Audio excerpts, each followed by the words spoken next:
El distrito escolar número 7 lindaba con una región salvaje situada al oeste de Arkham. Se alzaba en el centro de una pequeña alameda de robles, algunos olmos y uno o dos arces. La carretera conducía por un lado a Arkham y por el otro se perdía en los oscuros bosques de Poniente. Cuando tomé posesión de mi nuevo cargo de maestro a primeros de septiembre de 1920, el edificio de la escuela me pareció realmente encantador, a pesar de que no pertenecía a ningún orden arquitectónico y de que era exactamente igual a miles de otras escuelas de Nueva Inglaterra, amasacotada, tradicional, pintada de blanco y resplandeciente en medio de los árboles que la rodeaban. Era ya por entonces un edificio viejo, sin duda estará ahora abandonado o derruido. Actualmente el distrito escolar dispone de muchos más fondos, pero en aquel tiempo sus subvenciones eran un tanto miserables y escatimaba todo cuanto podía. Cuando entré yo a enseñar, todavía se usaban como libros de texto ediciones publicadas antes de empezar este siglo. A mi cargo tenía hasta 27 alumnos, entre ellos varios Allen y Whatley, y Perkins, Dunlop, Abbott, Talbot y también un tal Andrew Potter.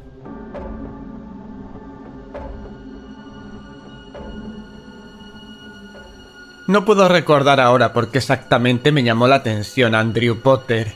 Era un muchacho grandullón para su edad, de cara muy morena, mirada fija y profunda y un cabello negro, espeso y desgreñado.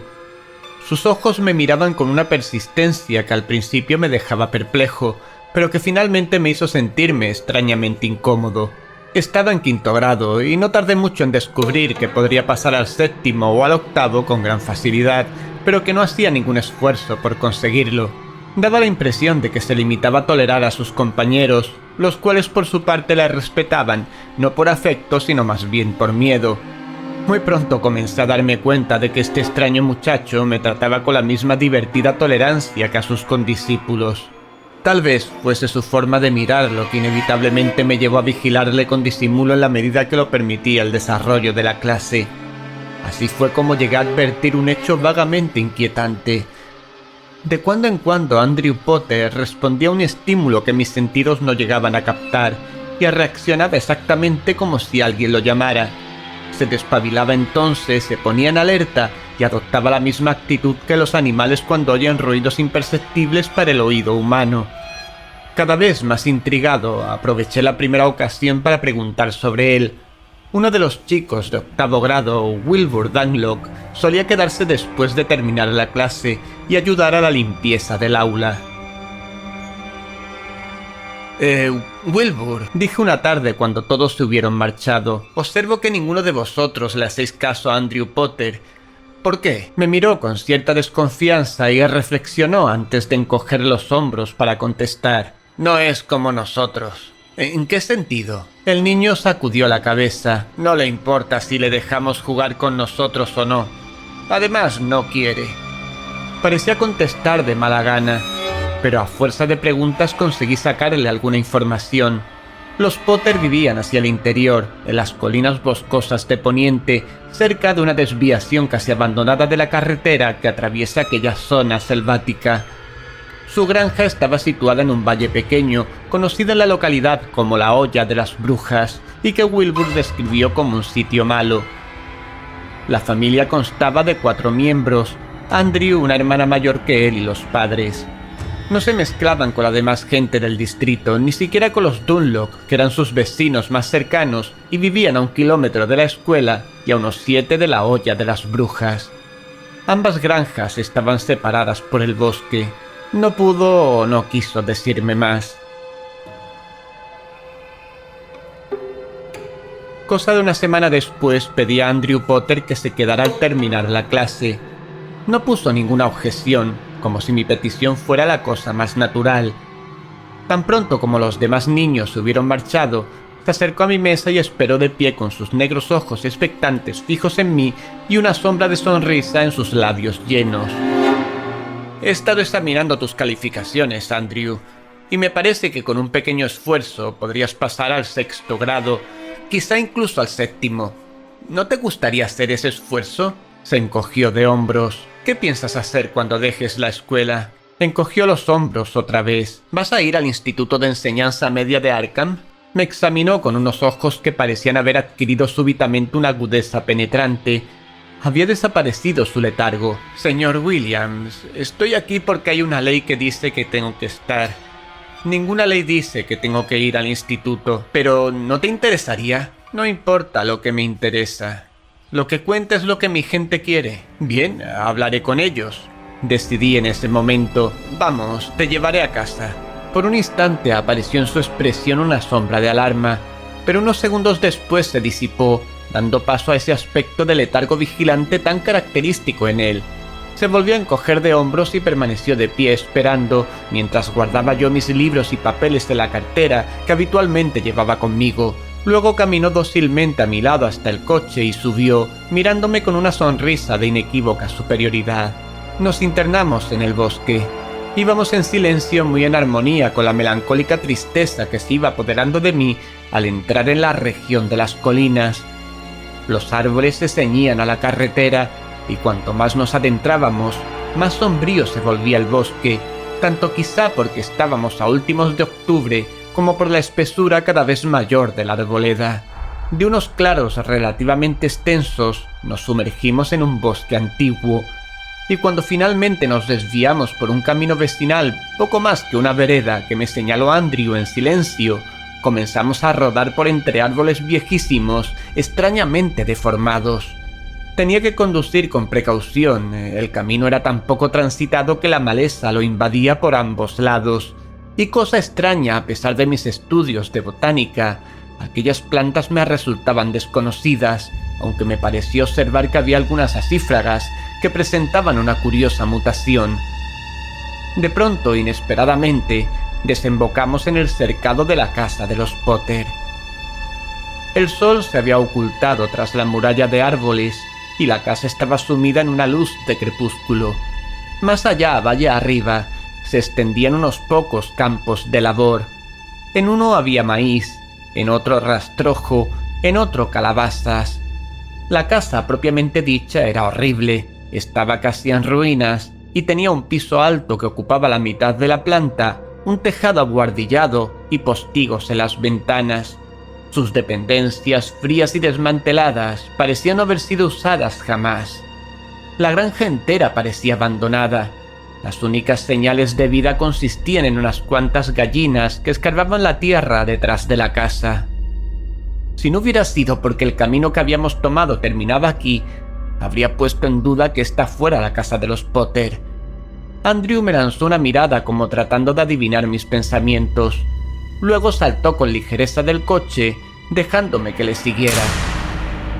Entró en la casa delante de mí. Oí que me anunciaba: «Aquí está el señor Williams, el maestro». No hubo respuesta.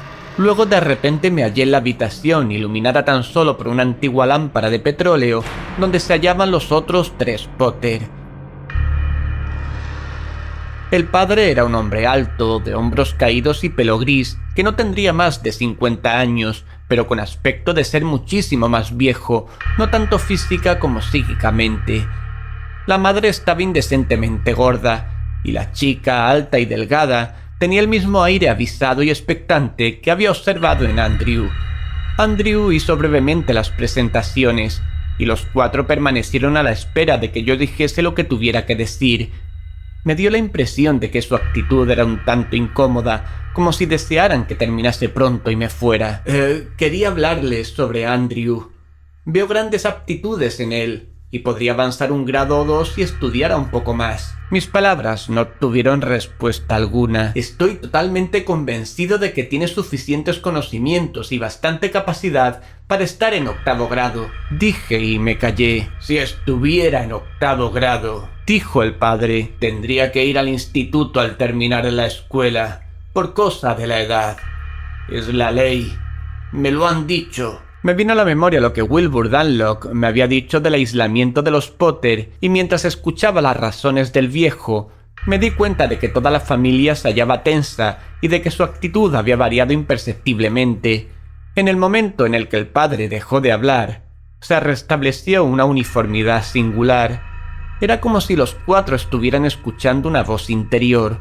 Dudo que se enteraran siquiera de mis palabras de protesta. No pueden esperar que un muchacho inteligente como Andrew se recluya en un lugar como este. Aquí estará bien. Además es nuestro. Y ahora no vaya hablando por ahí de nosotros, señor Williams. En su voz había una nota de amenaza que me dejó asombrado. Al mismo tiempo se me hacía cada vez más patente la atmósfera de hostilidad, que no provenía tanto de ellos como de la casa y los campos que la rodeaban. Bien, gracias por escucharme en todo caso. Ya me voy. Di media vuelta y salí.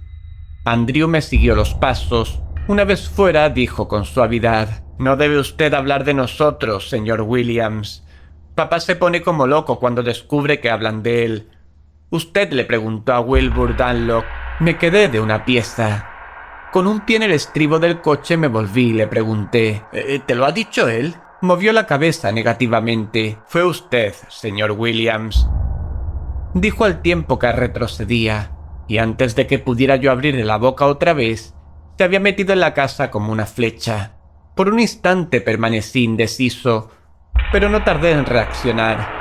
Súbitamente en el crepúsculo, la casa adquirió un aspecto amenazador y todos los árboles del contorno parecieron estar esperando el momento de doblarse hacia mí. En verdad percibí un susurro como el rumor de una brisa en todo el bosque, aunque no soplaba aire de ninguna clase, y me vino de la casa una oleada de malevolencia que me hirió como una bofetada. Me metí en el coche y me alejé, sintiendo aún en la nuca aquella impresión de malignidad, como el aliento ardiente de un salvaje perseguidor. Llegué a mi apartamento de Arkham en un estado de gran agitación. Allí, meditando lo que había pasado, decidí que había sufrido una influencia psíquica sumamente perturbadora. No cabía otra explicación.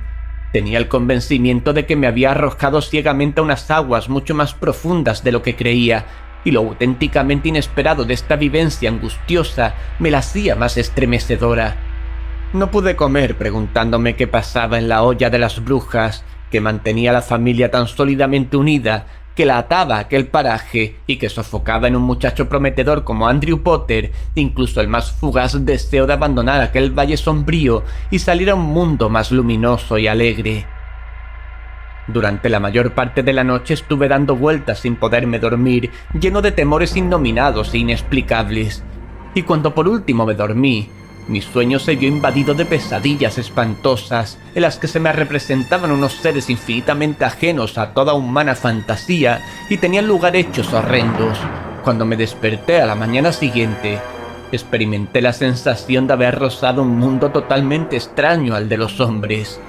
Llegué a la escuela por la mañana temprano, pero Wilbur Dunlop estaba ya allí. Sus ojos me miraron con triste reproche. No comprendí lo que había sucedido para provocar esa actitud en un alumno normalmente tan servicial. No debí haberle dicho a Andrew Potter que habíamos hablado de él. No lo hice, Wilbur. Lo que sé es que yo no fui. De modo que tiene que haber sido usted. Esta noche han muerto 6 de nuestras vacas. Se les ha hundido encima el cobertizo donde estaban, dijo con una especie de desdichada resignación. De momento me quedé tan aturdido que no pude replicar. ¿Algún golpe de viento repentino? Comencé, pero me cortó enseguida. No ha hecho viento esta noche, señor Williams. Y las vacas estaban aplastadas. No pensarás que los Potter tienen nada que ver con eso, Wilbur. Me lanzó una mirada de paciencia, como a veces mira a quien sabe a quien debería saber, pero no comprende, y no dijo nada. Esta noticia me pareció aún más alarmante que la experiencia de la tarde anterior. Por lo menos Wilbur estaba convencido de que había una relación entre nuestra conversación sobre la familia Potter y la pérdida de la media docena de vacas, y estaba tan hondamente convencido de ello que de antemano se veía que nada en el mundo podría disuadirle. Cuando entró Andrew Potter, traté inútilmente de descubrir en él algún cambio desde la última vez que le vi. Mal que peor concluí aquella jornada de clase.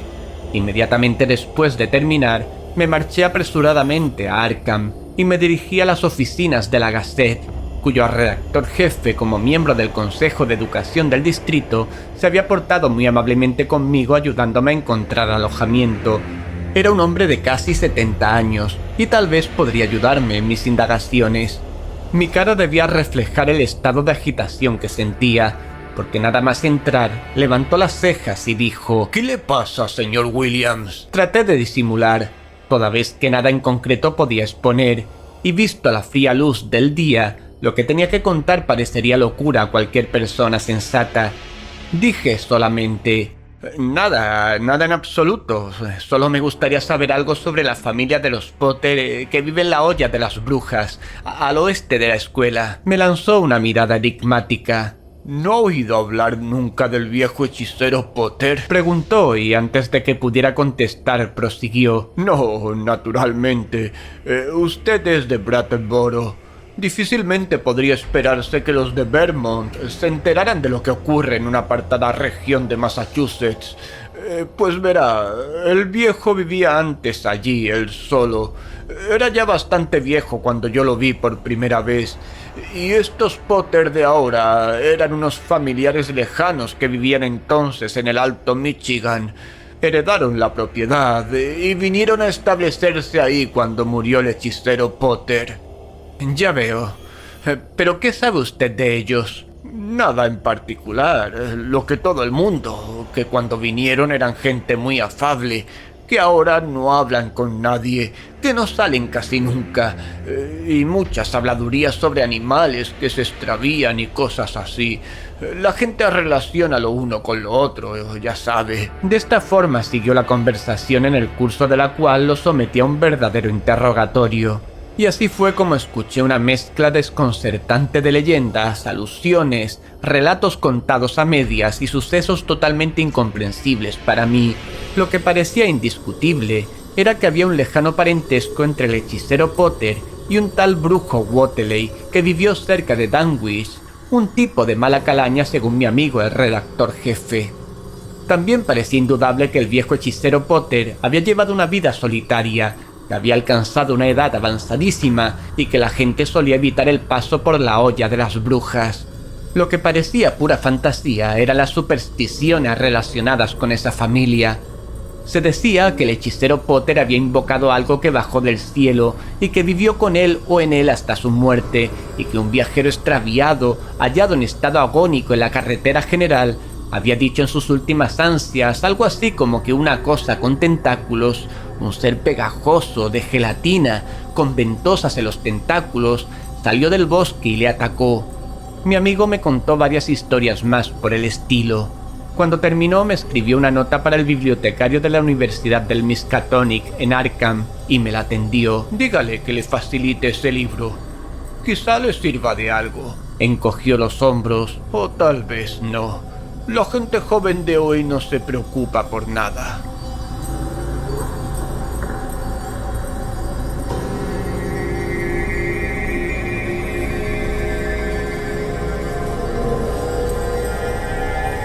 Sin pararme a cenar, proseguí mis investigaciones sobre un tema que, según presentía, me iba a ser de utilidad si quería ayudar a Andrew Potter a encontrar una vida mejor, pues era esto, más que el deseo de satisfacer mi curiosidad, lo que me impulsaba. Me fui a Arkham y, una vez en la biblioteca de la Universidad del Miskatonic, busqué al bibliotecario y le di la nota de mi amigo.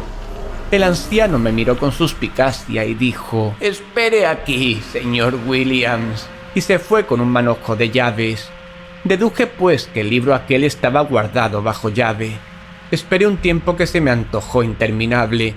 Comencé a sentir hambre y empezó a parecerme poco decorosa mi precipitación. Pero no obstante, intuí que no había tiempo que perder, aunque no sabía exactamente qué catástrofe me proponía impedir. Finalmente subió el bibliotecario, portador de un volumen antiguo, y me lo colocó en una mesa al alcance de su vista. El título del libro estaba en latín, Necronomicon, aunque su autor era evidentemente árabe, Abdul al-Jazarred, y su texto estaba escrito en inglés arcaico. Comencé a leer con un interés que pronto se convirtió en total turbación. El libro se refería a antiguas y extrañas razas invasoras de la Tierra, a grandes seres míticos llamados unos dioses arquetípicos y otros primordiales de exóticos nombres como Cthulhu, Hastur, Yub-Niggurath, Yog-Sothoth, Dagon e Izaqua, Wendigo y Kushka. Todo ello se relacionaba con una especie de plan para dominar la Tierra. Al servicio de estos seres estaban ciertos pueblos extraños de nuestro planeta, los Chochó, los Profundos y otros. Era un libro repleto de ciencia cabalística y de hechizos. En él se narraba una gran batalla interplanetaria entre los dioses arquetípicos y los primordiales, y cómo habían sobrevivido cultos y adeptos en lugares remotos y aislados de nuestro planeta, así como en otros planetas hermanos. No comprendí la relación que podía haber entre ese galimatías y el problema que a mí me preocupaba, la extraña e introvertida familia Potter, con su deseo de soledad y su forma antisocial de vivir. No sé cuánto tiempo estuve leyendo. Me interrumpí al darme cuenta de que no lejos de mi mesa había un desconocido que no me quitaba ojos sino para ponerlo en el libro que yo leía. Cuando se vio descubierto, se me acercó y me dirigió la palabra. Perdóneme, pero ¿qué interés puede tener ese libro para un maestro nacional? Eso me pregunto yo. Se presentó como el profesor Martin King. Puedo afirmar que me sé el libro ese prácticamente de memoria. Es un farrajo de supersticiones. ¿Usted cree? Completamente. Entonces ha perdido usted la facultad de asombrarse. Dígame, señor Williams, ¿por qué motivo ha pedido ese libro? Me quedé dudando, pero el profesor King me inspiraba confianza. Salgamos a dar una vuelta, si no le importa. Accedió con mucho gusto. Devolví el libro a la biblioteca y me reuní con mi reciente amigo. Poco a poco y lo mejor que pude, le hablé de lo que pasaba con Andrew Potter, de la casa de la olla de las brujas, de mi extraña experiencia psíquica e incluso del curioso incidente de las vacas de los Dunlock. Escuchó hasta el final sin interrumpirme, lleno de interés. Por último le expliqué que si investigaba acerca de la olla de las brujas, era únicamente por ayudar a mi alumno. Si hubiese usted indagado un poco, estaría al corriente de los extraños acontecimientos que han tenido lugar en Dunwich, en Innsmouth, así como en Arkham y en la olla de las brujas, dijo King cuando hube terminado. Mire usted en torno suyo. Esas casas antiguas, sus ventanas cerradas hasta con postigos, cuántas cosas extrañas han sucedido en esas buhardillas. Pero nunca sabremos nada con certeza. En fin, dejemos a un lado los problemas de fe. No se necesita ver a la encarnación del mal para creer en él. ¿No le parece, señor Williams? Me gustaría prestar un pequeño servicio a ese muchacho, si usted me lo permite. Por supuesto, naturalmente. Puede resultar peligroso tanto para usted como para él. Por mí no me importa, pero le aseguro que para el muchacho nada puede ser más peligroso que su situación actual. Ni siquiera la muerte. Habla usted enigmáticamente, profesor. Es mejor así, señor Williams. Pero entremos. Esta es mi casa. Pase, por favor. Entramos en una de aquellas casas antiguas de las que había hablado el profesor King. Las habitaciones estaban llenas de libros y antigüedades de todas clases. Me dio la impresión de que penetraba en un rancio pasado. Mi anfitrión me condujo hasta su cuarto de estar, despejó una silla de libros y me rogó que esperara mientras subía al segundo piso. No estuvo mucho tiempo ausente, ni siquiera me dio tiempo a asimilar la curiosa atmósfera de la habitación.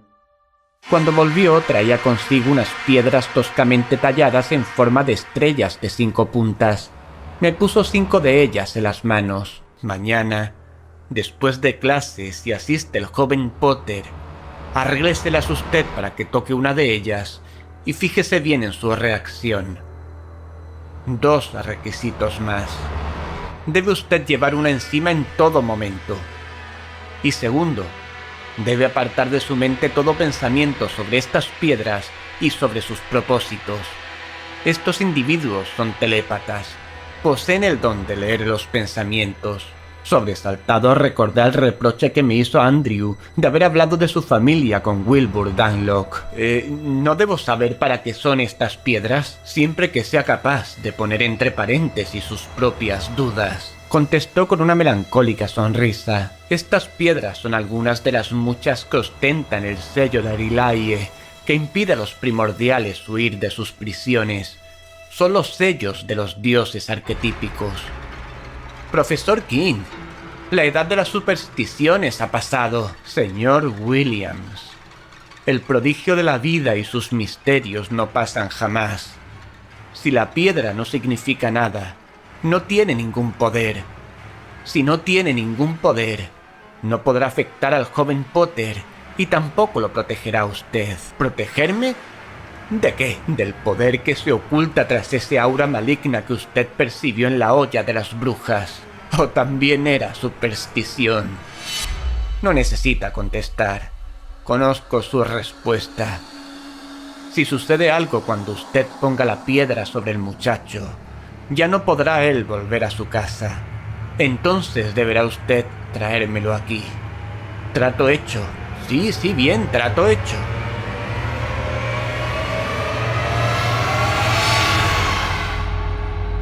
El día siguiente fue interminable, no solo por la inminencia del momento crítico, sino porque me resultaba extremadamente difícil mantener la mente en blanco ante la mirada inquisitiva de Andrew Potter. Además, sentía más que nunca el aura de malignidad latente, como una amenaza tangible que emanaba de la región salvaje oculta en una olla entre sombrías colinas. Pero aunque lentas, pasaron las horas, y justo antes de terminar, rogué a Andrew Potter que esperara que los demás se hubieran ido, y nuevamente accedió con ese aire condescendiente, casi insolente, que me hizo dudar si valía la pena salvarle, como tenía decidido en lo más hondo de mí mismo. Pero no abandoné mis propósitos. Había ocultado la piedra en mi coche y una vez que todos se hubieron marchado, le dije que saliera conmigo. En ese momento sentí que me estaba comportando de un modo ridículo y absurdo. Yo, un maestro graduado a punto de llevar a cabo una especie de exorcismo de brujo africano. Y por unos instantes, durante los breves segundos que tardé en recorrer la distancia de la escuela al automóvil, flaqueé y estuve a punto de invitarle simplemente a llevarle a su casa. Pero no. Llegué al coche seguido de Andrew. Me senté al volante, cogí una piedra y la deslicé en mi bolsillo. Cogí otra, me volví con un rayo y la apreté contra la frente de Andrew. Yo no sabía lo que iba a suceder, pero desde luego nunca habría imaginado lo que realmente sucedió. Al contacto con la piedra asomó a los ojos de Andrew Potter una expresión de extremado horror. Inmediatamente siguió una expresión de angustia punzante y un grito de espanto brotó de sus labios. Extendió los brazos, sus libros se desparramaron, giró en redondo, se estremeció echando espumarajos por la boca y habría caído de no haberle cogido yo para depositarlo en el suelo. Entonces me di cuenta del frío y furioso viento que se arremolinaba en derredor nuestro y se alejaba doblando la hierba y las flores, azotando el linde del bosque y deshojando los árboles que encontraba en su camino. Aterrorizado coloqué a Andrew Potter en el coche, le puse la piedra sobre el pecho y pisando el acelerador a fondo, enfilé hacia Arkham, situada a más de 12 kilómetros de distancia. El profesor King me estaba esperando. Mi llegada no le sorprendió en absoluto. También había previsto que le llevaría a Andrew Potter, ya que había preparado una cama para él. Entre los dos le acomodamos allí. Después King le administró un calmante. Entonces se dirigió a mí. Bien, ahora no hay tiempo que perder. Irán a buscarle. Seguramente irá la muchacha primero. Debemos volver a la escuela inmediatamente. Pero entonces comprendí todo el horrible significado de lo que le había sucedido a Andrew y me eché a temblar de tal manera que King tuvo que sacarme a la calle casi a rastras. Aun ahora, al comunicar estas palabras, después de transcurrido tanto tiempo desde los terribles acontecimientos de aquella noche, siento de nuevo el horror que se apoderó de mí al enfrentarme por vez primera con lo desconocido, consciente de mi pequeñez e impotencia frente a la inmensidad cósmica. En ese momento comprendí que lo que había leído en aquel libro prohibido de la biblioteca universitaria no era un fárrago de supersticiones, sino la clave de unos misterios insospechados para la ciencia y muchísimo más antiguos que el género humano. No me atreví a imaginar lo que el viejo hechicero Potter había hecho bajar del firmamento. A duras penas oía las palabras del profesor King, que me instaba a reprimir toda reacción emocional y a enfocar los hechos de un modo más científico y objetivo. Al fin y al cabo había logrado lo que me proponía. Andrew Potter estaba salvado, pero para asegurar el triunfo, había que librarle de los otros, que indudablemente le buscarían y acabarían por encontrarlo. Yo pensaba solamente en el horror que aguardaba a estos 4 seres desdichados cuando llegaron de Michigan para tomar posesión de la solitaria granja de la olla de las brujas. Iba ciego al volante camino de la escuela. Una vez allí, a petición del profesor King, encendí las luces y dejé la puerta abierta a la noche cálida. Me senté detrás de mi mesa y él se ocultó fuera del edificio en espera de que llegaran. Tenía que esforzarme por mantener mi mente en blanco y a resistir la prueba que me aguardaba. La muchacha surgió del filo de la oscuridad. Después de sufrir la misma suerte de su hermano y haber sido depositada junto al escritorio con la estrella de piedra sobre el pecho, apareció el padre en el umbral de la puerta. Ahora estaba todo a oscuras. Llevaba una escopeta.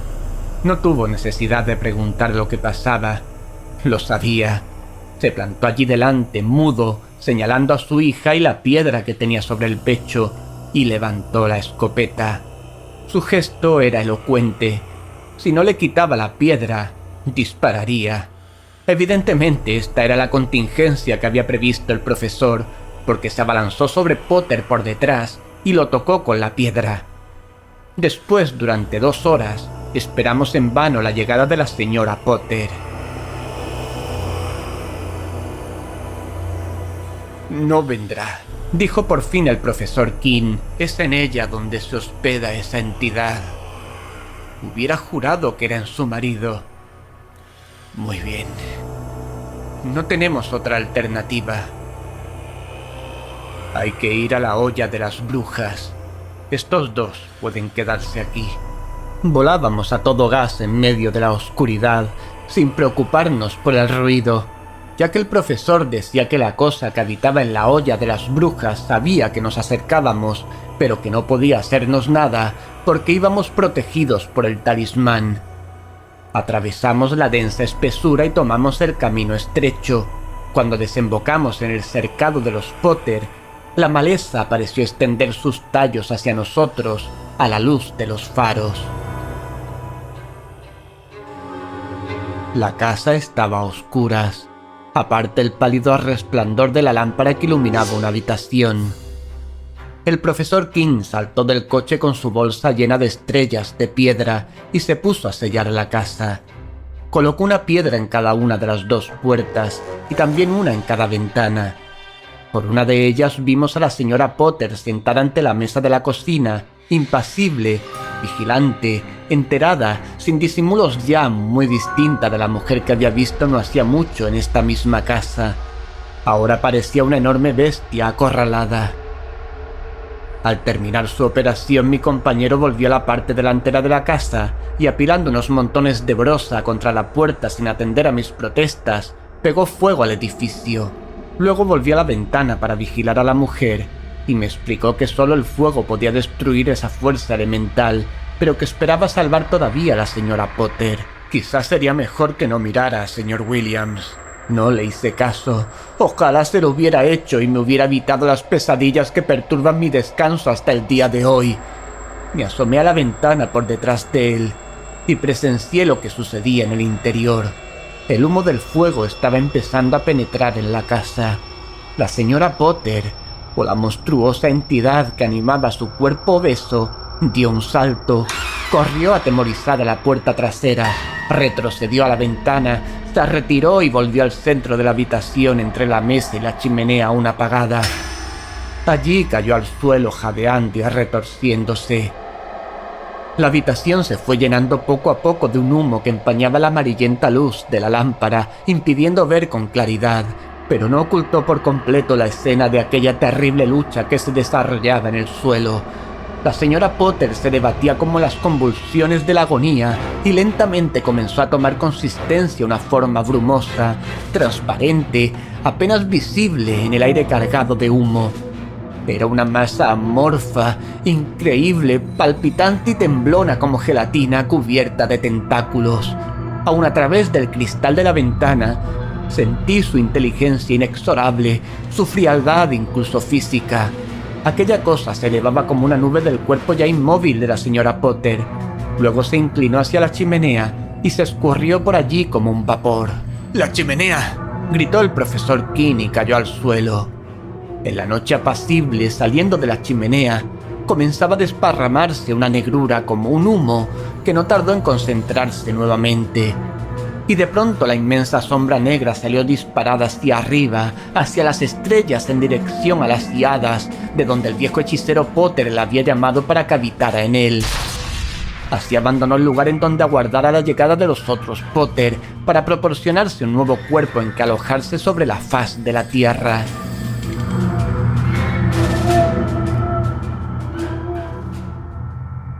Conseguimos sacar a la señora Potter fuera de la casa. Se encontraba muy débil, pero viva. No hace falta detallar el resto de los acontecimientos de esa noche. Baste saber que el profesor esperó a que el fuego hubiera consumido la casa y recogió luego su colección de piedras estrelladas. La familia Potter, una vez liberada de aquella maldición de la olla de las brujas, decidió partir y no volver jamás por aquel valle espectral. En cuanto a Andrew, antes de despertar habló en sueños de los grandes vientos que azotan y despedazan, y de un lugar junto al lago de Ali, donde viven venturosos para siempre. Nunca he tenido valor para preguntarme qué era lo que el viejo hechicero Potter había llamado de las estrellas, pero sé que implica unos secretos que es preferible no desentrañar y de cuya existencia jamás me habría enterado de no haberme tocado el distrito escolar número 7 y de no haber tenido entre mis alumnos al extraño muchacho que era Andrew Potter.